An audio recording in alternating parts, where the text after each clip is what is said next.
What's up everybody, it's the Mad Sidekicks. In today's video I'm going to show you guys how to customize a shoe. A little nice walkthrough tutorial. The shoe we're using today is going to be an all-white Air Force One. Just put our own little flash and flare to it.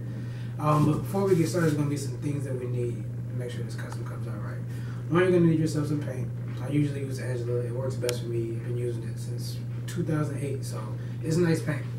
Next, you're going to need you some acetone. You're going to use this to strip off the factory finish on your shoe so you can actually apply your paint. It actually adheres to there. You're going to need yourself some cotton balls.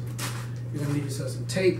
If you're going to be masking off some certain areas, if you don't want paint on everything, I use my tape. You don't always have to use it, but today's tutorial, we're going to just make sure we do it proper.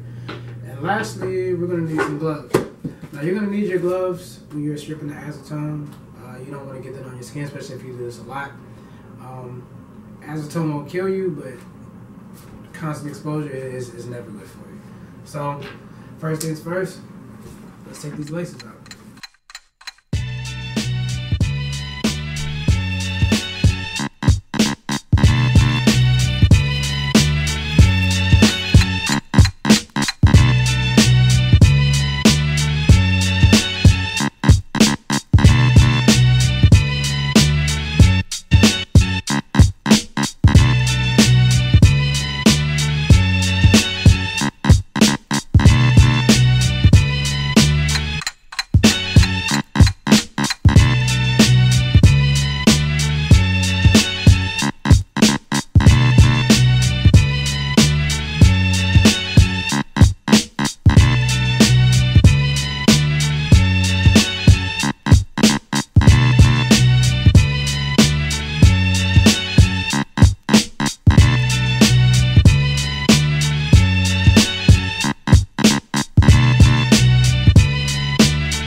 Alright, so now that we're done stripping the paint off, with the factory finish, excuse me.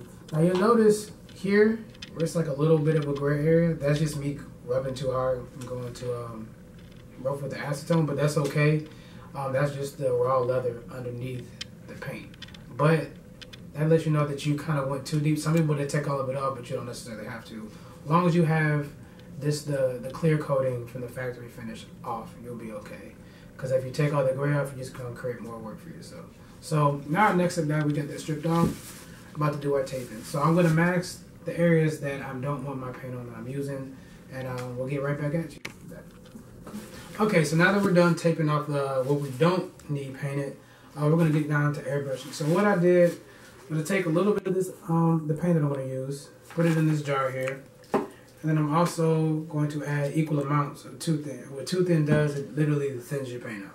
So it can get, go through the airbrush a little bit smoother. So I did start a little bit, actually made a mistake and forgot to tape this area, the outsole, excuse me, the sole.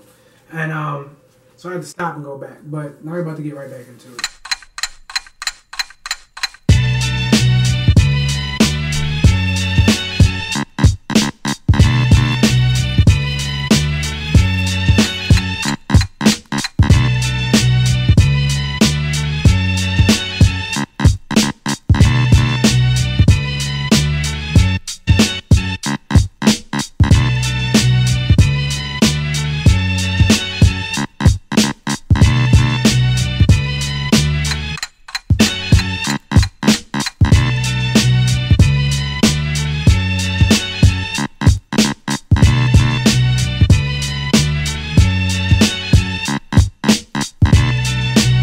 After we applied our 5 coats of the copper paint, this is what your product should look like. Sometimes you may have to add a little bit more, but that just depends on the colors you're using. But this particular one, I actually left up and got 5 coats.